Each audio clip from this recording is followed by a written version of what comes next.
In 2011, MSF decided to open a trauma hospital in the northern Afghan city of Kunduz to provide high-quality, free surgical care to victims of all types of trauma. In that region, before the opening of Kunduz, severely injured people were forced to make long and dangerous journeys to the capital Kabul or Pakistan to receive the care they needed. MSF teams converted shipping containers into a functional hospital equipped with 55 beds, an emergency room, 2 operating theatres, an intensive care unit, as well as X-ray and laboratory facilities. The hospital was busy from the outset. Even during the first months, it was often full. Most patients were Kunduz locals, but word spread about the free and high-quality care provided. People started coming from neighbouring provinces like Taha and Baghlan, or even from Faizabad and Mazar-e-Sharif. The MSF teams treated everyone, civilians, combatants, and people from all ethnic groups. And just like in all MSF hospitals, a strict no-weapons policy was put in place. Tell him he has a big fracture of the skull. The skull was cracked like this, and he's very lucky to even be alive. Most patients were victims of traffic or domestic accidents, but bomb blasts and violent protests also brought waves of wounded people. The medical team had to learn how to quickly identify who was in most need of critical care.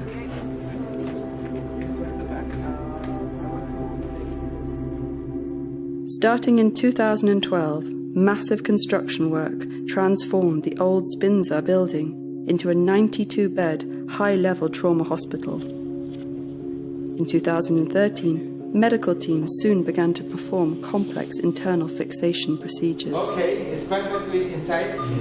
That's our idea.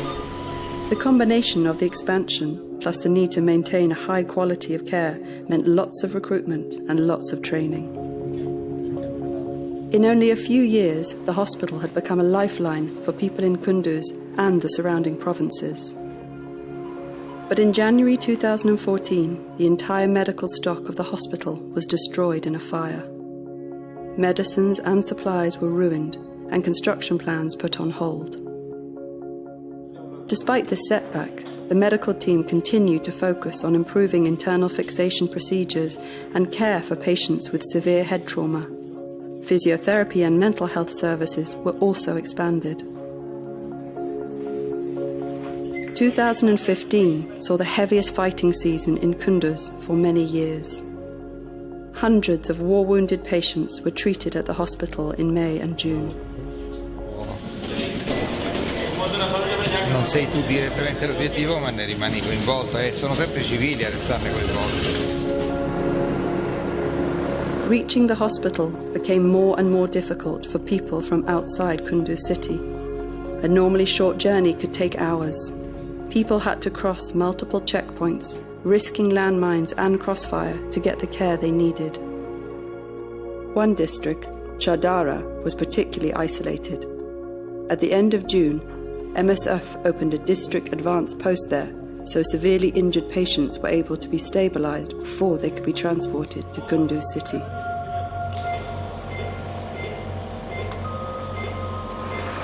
On the 1st of July, Afghan Special Forces carried out a violent armed intrusion into the hospital.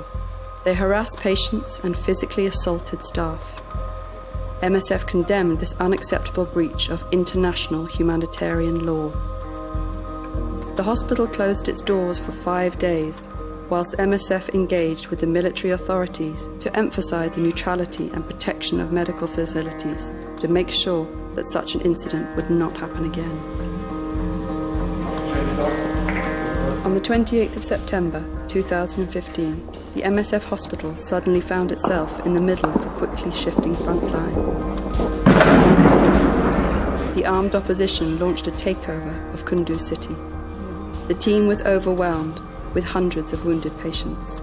They urgently increased the capacity of the hospital to 130 beds. There's gas here. MSF staff risked their lives to ensure the hospital kept running. They managed to perform 138 surgeries and treat 376 patients in just 5 days. At that time, the Kunduz Trauma Center became the last sanctuary for the wounded amidst the fighting. Men, women, children, civilians, and combatants from both sides were all cared for with dignity. The no weapons policy was strictly respected by everyone.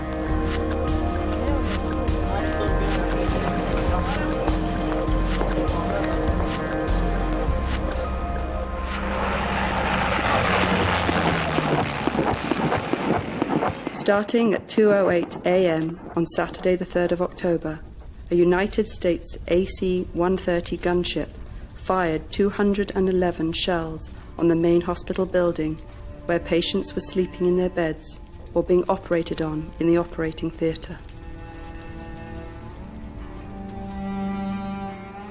Our surviving staff set up a makeshift operating table in the hospital kitchen to try and save their wounded friends and colleagues. Worldwide, the public joined the MSF movement in expressing outrage and calling for an independent investigation into the attack. We ask you to sign our petition, Independent Investigation Kunduz. We claim the protection and respect of humanitarian medical action to victims of war close to the front line. 14 of our colleagues, 24 of our patients, and 4 of their caretakers were killed in the attack. 37 people were injured, some of them left with lifelong problems. Thousands of people were left without life-saving medical care.